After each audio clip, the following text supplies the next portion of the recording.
Just here, gonna take a video of about a swing guard switchblade. Found at the flea market. You don't see the swing guards too often.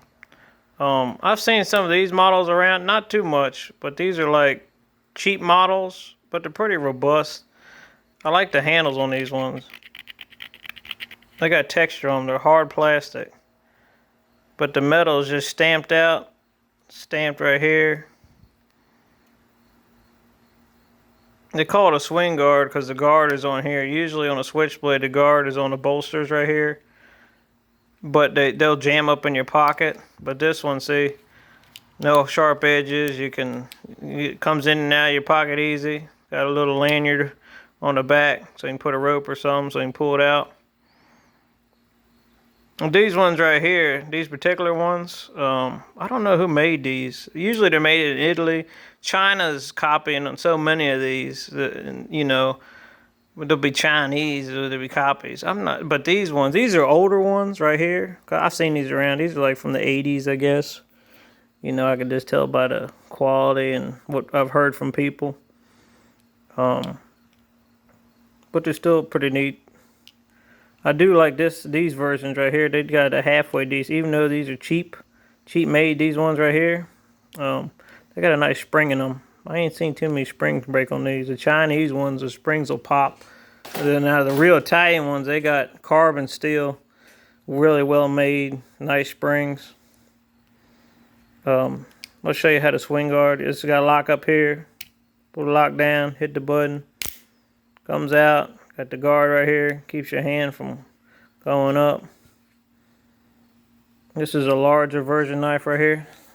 And these ones right here, this particular one, I like to know who made them. I never did figure it out. I don't think they're Chinese, but let's see. I don't know. Usually it just says stainless, but there's nothing written on these.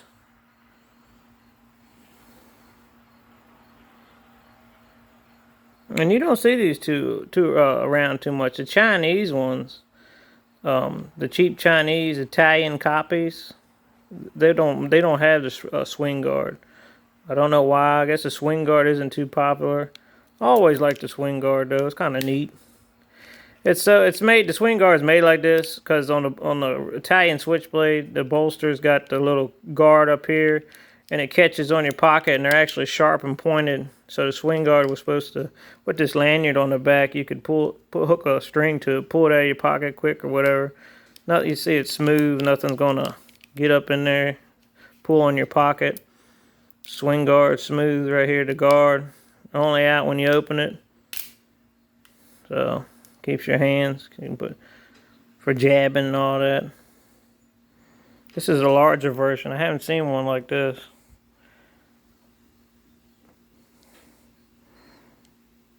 I'm not sure. Oh, let's take a look at the spring because it's round. It's a round piece of metal. And the Chinese ones have a flat piece of spring that looks similar to Italian, but it's made not the same quality, not carbon. They always break. A lot of them break. These ones right here, out of this particular model, I'm guessing it's from the 80s. It's a round piece, which is kind of used as a round piece. It's like a piece of steel. The springs have seemed to be pretty good in these ones. I've seen a couple of these from collectors, and I've owned a couple of them. And you can most of these you could tell this is odd because it'll have a cheap plastic handle on there. And most all handles, all the black plastic is smooth, Chinese, Italian, but this model right here, you can hear it. It's textured. I really like the texture handle, and these are like stamped steel. And the blades are thin, kind of. Yeah, thin. And see how thin the guard is. And you can see this is like, most of them are nickel silver or brass. They'll have heavy guards. The knife will be pretty heavy. The fake Chinese and the fake Italian ones will be pretty heavy. This thing don't weigh nothing. I really like them. And another thing I do like about these, this particular model, I still don't know who made this. I ain't really figured it out. Even though I had a couple of them, I know collectors that got them. But the Italian ones and the Chinese ones, the old Italian ones, you had a lock right here. that come out and you pull it up so you close the knife. Or the modern ones, they'll have, you could push down the swing, the guard, and this will move and it'll push this lock mechanism up to unlock it. That's on the Chinese ones, the Chinese copies, and the Italian made ones also. But this one right here, I like it because you just hit the button. It makes the knife a lot weaker by not having no spring on the back. You know, locks the blade from here to here. You'll notice I wish I had one to show you to compare the two, but I don't have none right now. I had sold my collection back in the past. But anyway, you hit this button right here. Let me pull this down. Actually, if you push this lock up, you can't hit the button, which is kind of usual. The knife will stay locked, but pull it back, push down, and you can close the knife. Remove that. Remove the swing, the guard. There you go. And that's just a look at the knife.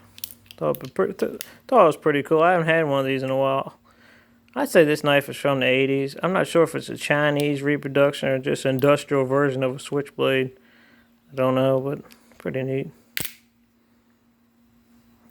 Thanks for watching.